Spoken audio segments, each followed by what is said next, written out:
Hey kids, just I'm making this video to give you a recap on your pop-up cards project that I assigned. The where we're referencing the pop art, with the dots. I'm making this video for those of you that are having a hard time making said dots when it comes to mapping it all out.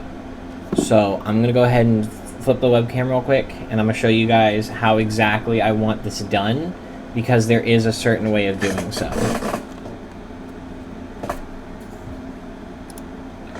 So first I'm going to real quick just make a circle just to help you guys understand.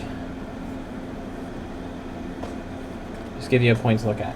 So we have our shape and we want to fill in some parts, but we want it to continue onward.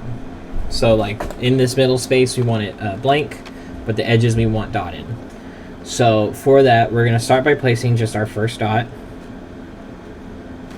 Like that, but I don't want to see grids. I don't want to see hints of there being a grid layout. There's a better way of doing it.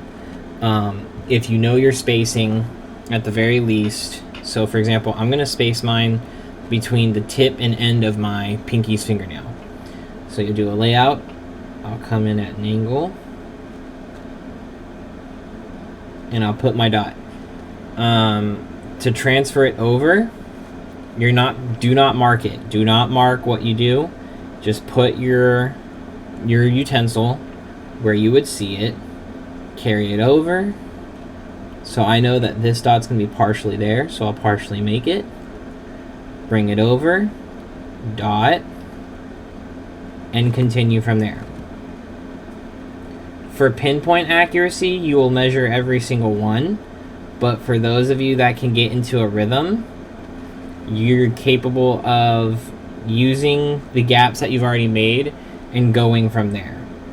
And then to start filling it in, you'll come in and just start putting dots where they would go. And this gives you that comic bookish pop art aesthetic without having to rely on rulers or a grid layout. And you can just start really getting into the flow and filling things in. Same here. At best, you only need 2 dots. And you can start really getting into it. Like that, see? We already have our sets of dots. And then like over here, if you want to be interesting, you can, rather than, like you got solid dots,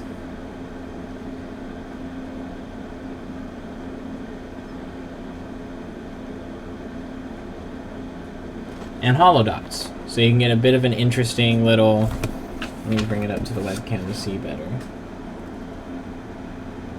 You can have your own little sort of map outs.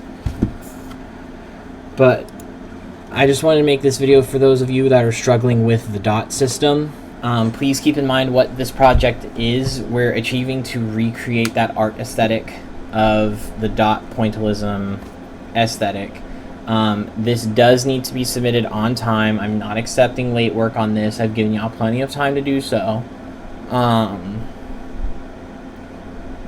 And remember that the character can be whatever you want, so long as it's school appropriate. You do need to run by me and make sure it's fine. I don't want any issues with character choices, guys. Seriously.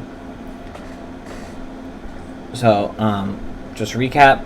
We're here to recreate the aesthetic. We're here to accurately draw the character you want. You can be creative with it, but just talk to me. And we are making sure that we're understanding how to do this dot method. Remember, you can use color pencil or marker. I recommend color pencil because it is easier to go back. I do have the color pencil erasers that you can check out. But just make sure you're on top of this, guys. It's almost due. I want to make sure we're all good. Okay?